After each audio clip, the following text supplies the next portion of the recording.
नमस्कार, मैं हूं प्रियंका और आप देख रहे हैं राष्ट्रीय जगत विजन न्यूज। मुजगहन थाना क्षेत्र में भारी तनाव का माहौल है।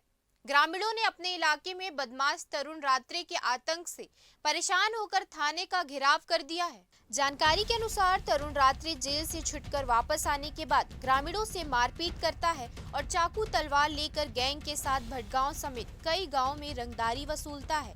मुजगहन थाना क्षेत्र में उसके खिलाफ करीब 17 से ज्यादा आपराधिक मामले दर्ज हैं। ग्रामीण अब इस मामले में तरुण को जिला बदर करने की मांग कर रहे हैं। थाने से वे गृह मंत्री और उप मुख्यमंत्री के निवास की ओर रवाना हुए। इसी बीच बदमाश तरुण की कई वारदातों का सीसीटीवी फुटेज भी सामने आया है।